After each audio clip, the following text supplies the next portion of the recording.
Everyone, and welcome to Coach's Corner, a weekly interview with War Eagle head coach Todd Mangum. Coach's Corner is brought to you each week by Whole Fix Furniture, McDonald's, and Alpha Insurance. Coach, man, it's good to see you this week. Another week. We live to do it another week. Yeah. We all survived the cardiac test Friday night, didn't we? Most definitely. Well, Coach, War Eagles hosted Pearl River Central in the first of two home games. It was typical of past games as it stayed close, late in the ball game, but this time Wayne County managed to not only hold on but to actually pull away in the fourth quarter for a 28-9 win. Yeah, it was a really big win for us. Really big game. First of a 3-game stretch there, very pivotal part of our schedule, and Pearl River Central has been a thorn in our side, and we were able to come out and do the things we need to do to win and release the pressure of that thorn out of our side for a year. Well, Coach, we only had the ball. It didn't take long to pull the thorn because we only had the ball for 10 minutes and 25 seconds on offense. And, that was the entire game. But we managed to get 28 points out of the time we did have, but we also gave up 4 turnovers. Now, 42 offensive snaps or so right in there, 40, 42. It's just hard to win a football game with those kind of stats. Yeah, that's there's some games we've been getting that many snaps in the first half, we were able to, and we had a touchdown call back, early for a penalty, which to me that penalty that took away a score, took a score off the board. Was just like a turnover because we got nothing out of that series. We missed a field goal, but being able to score 28 points and just having the ball for a little over 10 minutes, that was good for offense. But still, we must eliminate the turnovers. That's something that we can't live with. It's going to come back to haunt us. Well, Coach, talking about the few snaps on offense, we sure had plenty on defense. We had over 80 snaps, and out of that, we managed to hold Pearl River Central to 3 field goals, and they had 4 trips inside the 10-yard line, and that was just huge for our defense. Really was. The thing, and we talked about this last week, being able to simulate that offense in practice and being able to go against it. Our guys that did that for us in practice did a good job, but no way could they simulate it at the same speed that Pearl River Central executed their offense. But to play 80 plus snaps in a football game and not give up a touchdown, that says a lot for our players. Players went out there because our back was against the wall several times, when they got down there in the red zone. And it was just really amazing the effort that our guys played with, and to keep them out. And, they scored. They did. They had 3 field goals. But I'll take 3 field goals over 3 touchdowns any day, especially when we're able to do something with the ball on offense. But it was a great effort by our defense. Really proud of those guys. Well, Coach, talk about a couple of guys. We'll pick them out offensively. David Hodo and DJ Sims. Between the two of them rushed for 379 yards, which is it just boggles your mind. We had 399 yards rushing total, and they had all but 20 yards of that, accounted for 3 of the TDs, and just a big night for both those youngsters. That's really good when you can have, almost 400 yards of rushing, and basically those yards came from your quarterback and your running back. And, if you told us before the game, would we be able to do that? We felt like we had a good game plan as far as running the football. We felt like we would be able to run the football. And those 2 guys will tell you quick that those offensive linemen up in front had everything to do with that 379 yards that David and DJ were able to accumulate, and our guys did a good job up front, creating creases and making room for us to run the ball. And David and DJ did an outstanding job running the football. But it all starts with those guys up front making some holes, making some creases for them, and but just really proud of the rushing effort of our offense Friday night. That's you think about it. Out of those 42 snaps, we have over 400 yards rushing and only 42 snaps. And if you go back and figure up the number of rushes out of those 42 snaps we had, it's pretty good yards per carry average that we had on Friday night. Well, when you look at the numbers, we had 399 rushing versus 172 for them, which is their forte, and we held them under 200 yards. Then they had 144 passing. We're a passing team. We only had 74.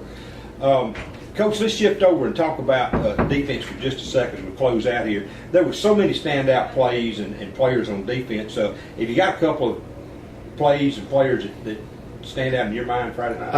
I think every time they got down inside our 10-yard line, I thought all of our guys there just, stood up and made plays. There was some plays there late in the game. Down on our end, we get the interception in the end zone that we return, and was that basically that sealed the deal right there. But I guess those opportunities they had inside our 10, Kenny, those opportunities were big, game-changing moments in the game, possessions in the game. And we always talk about in a game that there's always 3, 4, 5 plays that make a difference in the game, and you don't ever know when they're going to happen. And that's why you've got to play every play. Well, those possessions inside our 10, we really feel like that those were key to us, because they didn't get touchdowns out of it. They had to settle for field goals, and those times there, I guess, are the ones that really stick out. Stick out in our mind that we look back on that game and see were very, very big for us. Coach, we appreciate your comments. Folks, we'll be back in a moment after hearing from the fine sponsors to bring you Coach's Corner.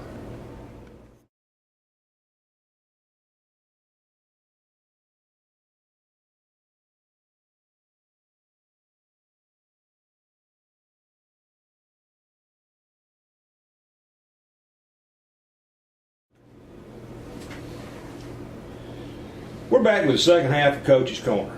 Well, Coach, Wayne County gets Laurel here, and as you say every week, the biggest game is the next one, but there's no doubt Laurel's coming in here undefeated. It's really going to be a tough ball game to shoot for those first 2 spots in the playoffs, and this one ought to be a classic with Coach Todd Braley and Laurel. It should be. I mean, they're coming in here 8-0, and out of our 8 games, their 8 games, we have 6 common opponents. And you can look back and analyze and whatever you want to do, but it's Wayne County versus Laurel, and every time that we get together, it always seems to be a good game. Well, Laurel, as you mentioned, they're 8-0. Their offense has been pretty much unstoppable by just about everybody they played, and they just have so much talent on that side of the football. They do. They've got, very seldom do you look out there and see a high school team that has the physical stature of their receivers. I mean, they've got a 6'4" receiver, they got a 6'1" receiver, they got a big quarterback, they've got a couple good running backs. I mean, just their offensive skill people are, something that we've seen good skilled players, but I don't know if we've seen as many talented skilled players on one team as we will Friday night against Laurel. That's always been true of Laurel, too. Mm-hmm. Well, the Tornadoes, talking about their defense a little now, we'll shift gears. Their defense is sort of a swarming type defense. They play the ball. They managed to, they've had some opponents like us that have scored some points, but they pretty much have kept them from spending a lot of time near their end zone, and their defense is just really good. They are, and you never know who's coming or where they're coming from. It's mass chaos when the ball is snapped. People flying around, but there's one common denominator. When the ball is snapped, there's 11 guys over there that's going to the ball, and they're upset when they get there. Play really, really good defense. Just like you said, a swarming defense. They get a lot of hats and a lot of hands on the ball, when it snaps. So, there's going to be pressure and people flying from everywhere from Laurel on defense Friday night. Well, Coach, when we look at what could be the difference in the ball game, our two ball clubs are very similar in offense and defense, both good offenses, both good defenses. The thing that tips the balance this week could be special teams play, and that's something where, especially in our kicking game, we've done pretty well with McCary. No doubt.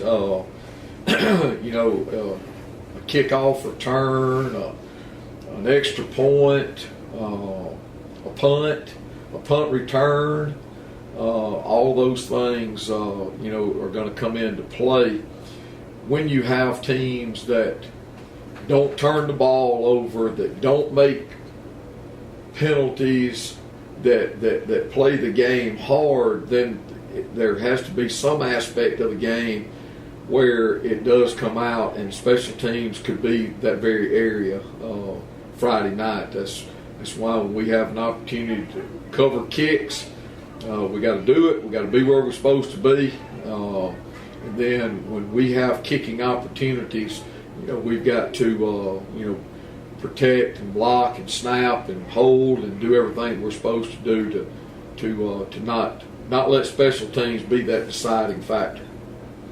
Well, Coach, the playoff picture is starting to really shape up now, and we got our spot Friday night. Cemented us in the playoffs. I mean, I don't think we can do any worse than third. But these remaining games, especially this week, and we have to look ahead because we have to look at West Jones and what they can do. South is still out there, but this ball game Friday night and the West Jones game, that's going to determine where we wind up. Well, it's just like we said when we started this stretch at the end, that every game now positions you for the playoffs. Whether it be first, second, or third, really, it can go either way right now. And there's three teams that are still undefeated in the division, and it just so happens those three teams are going to play each other in the next 3 weeks, and so playoff implications every week now, and that's why this game is so important, because we got to feel like West Jones is going to be undefeated next week. So it's very, very pivotal time, very, very important game as far as that's concerned. As we go from this ball game forward. Well, Coach, as we wind up, we want to sort of give a shout out here on the radio show. You don't coach it, but it's part of the high school, and that's the girls slow pitch softball team. They have won their series, and they're headed to Ridgeland for a state championship series with the Neshoba Central. Right, they are the South State champions. Now this year in slow pitch, 5A 6A have combined. So basically we're the 5A 6A South State champion, and we will represent the South now in Ridgeland on Saturday against Neshoba Central. An opponent we're very familiar with because that's who we played last year. So really proud of our girls, our slow pitch. Coach Powell and his coaching staff. We're so proud for them, and I know they're honored and to be in this situation. You can't win one unless you get there, so we're there now. So we've got an opportunity to play for a state championship, and we wish Coach Powell and the Lady War Eagle slow pitch team all the luck, in their game on Saturday, in their series Saturday versus Neshoba Central. All right, Coach, that's a good note to close out on. We'll wish you good luck this week against those Laurel Tornadoes, because we're going to need 3 truckloads of it, and maybe we can come out of this one with a good solid win. Hope so. We're shooting for that.